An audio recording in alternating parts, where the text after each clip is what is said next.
Greetings. Today, I would like to talk about commas. There are more rules concerning the use of commas than anything else. They appear in lots of sentences and do a lot of different things that help us communicate with one another grammatically. Today, I want to talk about I guess you'd say the three most common ways we use commas. Most frequent ways we use commas, as it says here. While there are many specific uses for commas, most of the time, at least the majority of the time anyhow, if you know some of the basic rules, there are three instances where commas are used a lot. Put a comma before a coordinating conjunction that separates independent clauses. Put a comma after introductory words, phrases, or clauses in a sentence. And use commas to set off elements that interrupt or add information in a sentence.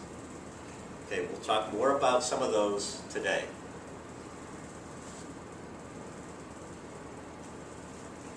Very common use is to separate independent clauses. Remember, the comma goes after the first clause and before the conjunction when you have a coordinating conjunction. We washed the dog, comma, and then we cleaned up the mess that he made. And you notice this has two independent clauses with their own subject and verb. We washed, we cleaned. Okay, coordinating conjunctions separating them, and so we have the comma. Now there is here a third clause, but that's not an independent clause. You know, that he made is a subordinating conjunction, and that's different. A lot of times you don't have to worry about commas then, especially if it comes at the end of the sentence as it does here. Okay, so a couple of things. Make sure your independent clauses. For example, this would be incorrect. We washed the dog and then cleaned up his mess. What's the difference? The difference is it's not two clauses. It's a compound verb. One subject, we washed and cleaned. Okay, there's not a second subject. So there is no clause here. There's no comma here. We washed the dog and then cleaned up his mess. There is no clause, there is no comma. We also use commas to separate three or more words, phrases, or clauses in a series. And normally a conjunction goes between the last two items of the series. So here, you use commas to separate three or more words, comma, phrases, comma, or clauses. Notice we have the conjunction or between the last two items. It's also true with phrases. Here's an example. This morning I woke up, comma, got dressed, comma, brushed my teeth, comma, and ate breakfast. Okay, and a comma after each of the first three items in this series. So, and similarly with clauses. Again, clauses, obviously you don't want to have real long run-on sentences. But if you have relatively short clauses in a series like this, you would follow the same pattern. In fact, the bus was full of people who got dressed, comma, who brushed their teeth, comma, and who ate breakfast this morning. Okay? In this case, we have three subordinate clauses, but they're in a series, and there's a comma separating each one. One thing I do want to point out, that some authorities will say that the comma before the conjunction, separating the last two items in the series, is optional. I would say that if you leave it out, sometimes that can be confusing. Including the comma is sometimes referred to as the Oxford comma because the Oxford University guidelines include that comma. So here's an example of where it can be confusing. The street was filled with angry protesters, comma, shouting spectators, and police. If you don't have a comma, it makes it sound like the police were shouting too. Okay, whereas probably what you wanted to say was there were angry protesters shouting spectators, and then the police arrived. And so if you have a comma there, that makes it clear that the last item is separate from the next to last item. So it really does make a difference. In fact, just for fun, the very last screen of this lesson, I've got a URL from a news item about a court case that was decided because of the Oxford comma. So it can make a difference. And of course, grammar is super important in the law. Okay, commas with paired coordinate adjectives. If two adjectives modify a noun in the same way, place a comma between the two adjectives. These are called coordinate adjectives. So it's a two-part test for that. Can you replace the comma with the word and? And if you reverse the order of the adjectives, will they say the same thing? So did you read about Macumber's short, happy life? Okay, that's actually the title of a short story by Ernest Hemingway. Okay, can you say, did you read about Macumber's short and happy life? Yes. Okay, that makes sense. Did you read about Macumber's happy short life? Yes. So this is what we call coordinate adjectives. So you would have a comma separating the two. You know, all three sentences, whether you use the and, whether you reverse the order, they don't change the meaning at all. So you put a comma between the two adjectives. Okay, if the test fails, then you don't use a comma. So, for example, the former overweight woman told us how she lost 55 pounds. Okay, the former and overweight woman, it really doesn't make a whole lot of sense. The overweight former woman, again, probably not what you had in mind. So no comma is needed for this. And because they aren't coordinate adjectives, they're what we call cumulative adjectives. They have to follow a certain order to make sense. In that case, no commas. One thing that kind of helps me, kind of a rule of thumb, is keep in mind a common expression like Christmas tree or fire truck or something like that. We say green Christmas tree, but we wouldn't say a Christmas green tree. There's no comma. We say, a red fire truck, not a fire red truck. So these are cumulative expressions, and they wouldn't take commas. Okay, a big one with lots of different variations on this rule. Commas are often used after introductory words or phrases. Often, and you might even say clauses as well. Commas are used to set off certain items, begin a sentence, and have no grammatical connection with the rest of the sentence. These include common expressions, unemphatic interjections, and direct addresses. Have common expressions like of course, and lots of little things like that. Things like that. A lot of times, we insert them into sentences, especially at the beginning. And those are set off by commas. A lot of times we use unemphatic interjections, especially yes, no, and why. A lot of times we use those and not necessarily emphatically. And so, again, they're set off, but just with a comma. And it's also true of direct addresses. When we're addressing someone, asking someone to do something, or telling someone something, we name them. That direct address really isn't part of the sentence. It's not a subject or anything else. So it's set off by a comma. Robert, please hand the man some mustard. Okay, Robert there is set off by a comma. Now, all of these, even if they're not in the beginning, would be set off by commas. So you would say, please, Robert, hand the gentleman some mustard. Okay, it basically means the same thing. Robert, again, is not grammatically connected with any other part of the sentence, so if it comes, say, in the middle or the end of the sentence, it's still set off by commas. And if it comes in the middle, it's set off by a comma both before and after. Say, we have some mustard in our car, of course. Again, expression like of course, it comes at the end, it's still set off by commas.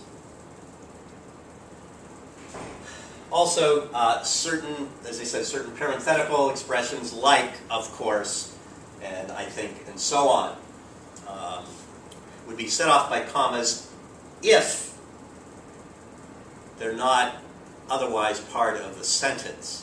And sometimes you have to be careful because some of those expressions like I think, I guess, sometimes they might be the subject and verb of the sentence, but sometimes we're just adding them in. In fact, if you think about it, there's a difference between I think I love you and I think I love you. Think about that. Okay, but in the first case where it's just kind of almost like an interjection inserted in the sentence, it would be set off by commas. Okay. Also, occasionally there are some other parenthetical expressions that sometimes have a different part of speech, and so the comma becomes important there. For example, the word why. Sometimes why is an interjection, so it's an expression, why, like that. But sometimes, it's an interrogative adverb, and so here's different. Why? Are you tired? And that's different from why are you tired? In the first case, it's an interjection. In the second case, it's part of the interrogative part of asking a question.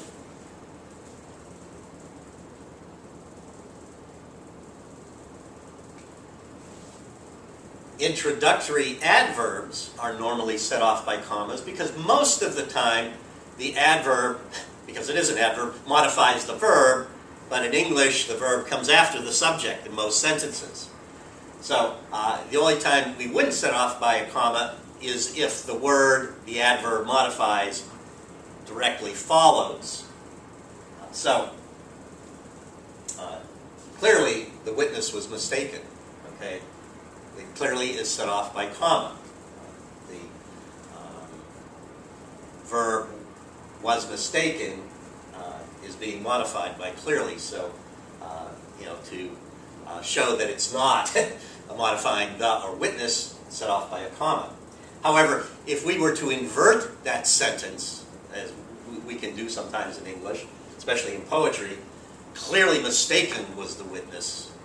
In that case, you wouldn't have the comma because clearly modifies mistaken, so the word it modifies comes right next to it. But most of the time, the introductory adverb is set off by a comma. Similarly, a prepositional phrase or a group of prepositional phrases are also set off by commas.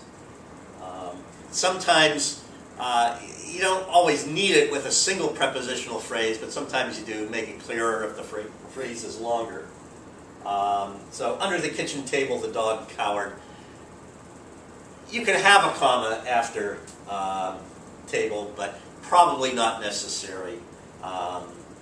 However, if it's, usually rule of thumb, if the prepositional phrase is longer than 4 words, then you probably should have a comma. So, under the spreading chestnut tree, the village smithy stands. Again, the comma is optional there, I suppose you could say, but would be helpful. But you don't use a comma to separate prepositional phrases unless they're in a series. So, for example, under the pile of clothes, we found his wallet. Okay, under the pile of clothes is 2 prepositional phrases, but they're not in a series. The of clothes modifies pile, so we just have a comma at the end of the 2 phrases. So the same with on the sand of the beach by the inlet, we relaxed in the sun. Same idea. Here we have 3 prepositional phrases, but they're not in a series. However, sometimes, if they are in a series, then they would be set off by commas because the series rule applies. So, the caisson song from the army, over a hill, over a dale, we hit the dusty trail. I can't sing, so you get the idea. But in that case, over hill, over dale are two prepositional phrases in a series. The second prepositional phrase doesn't modify the first one in any way, or any part of the first one in any way, so they're two separate. So in that case, commas would be used. Not real common, but you know, it does happen once in a while. And also, you don't use a comma to set off an introductory prepositional phrase. If the phrase is directly followed by the word or word, it modifies it. It gets similar to with the adverb. So, for example, on the pinnacle of the temple stood Jesus and the devil. Okay, famous scene from the Bible. But in this case, yes, it is a pair of prepositional phrases, but they're not set off by comma because they modify the word stood, which is the word that follows those phrases. You also use a comma to separate introductory participial phrases, and that's true even if the phrase modifies comes next. So, looking for help, comma, the man fell on his knees to beg. Okay, here we have participial phrase. Recognized by no one, comma, the king called himself Henry Leroy. Famous scene from Henry V, if you know that play by Shakespeare. But in both cases, whether it's a present participle or past participle, those introductory participial phrases are set off by commas. Similarly, you set off introductory infinitive phrases if the infinitive phrases are used as modifiers. Again, it kind of follows the same pattern as the adverb. To raise enough money in time, comma, Mary had to issue stock in her business. And here, the infinitive phrase basically modifies the verb here, and so it's you could make a case it modifies Mary. Probably either one probably would work, but anyway, it's used as a modifier. Whereas in this sentence, to ski is the noun of the sentence. I mean, it's the subject of the sentence, the noun. It's not used as a modifier, so there's no comma. To ski is exhilarating. Okay. In that case, there's no comma because, yeah, it introduces the sentence, but it's not a modifier.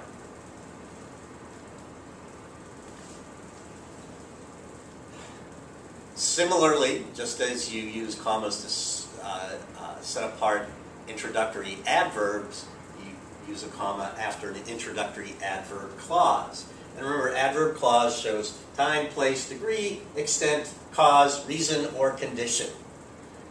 And they begin normally with subordinating conjunctions. In fact, I would say if it begins the sentence, then it does begin with a subordinating conjunction. So before the curtain fell, the actors bowed. So a comma after that introductory clause. If the next two nights are sellouts, comma, the play will be extended. Same idea. Okay. Introductory adverb clause. First one answers the question when, begins with the subordinating conjunction before. The second one gives a reason, answers the question why, I suppose you could say, and begins with the subordinating conjunction if, separated by commas. Now, if the adverb clause comes after the main clause, then you don't have a comma. So, and remember, adverb clauses can do that. This sentence says exactly the same thing as the other sentence.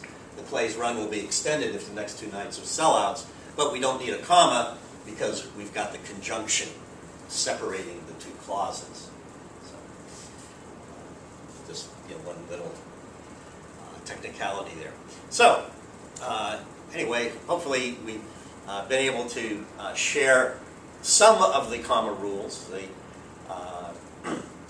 commas in a series, commas separating independent clauses,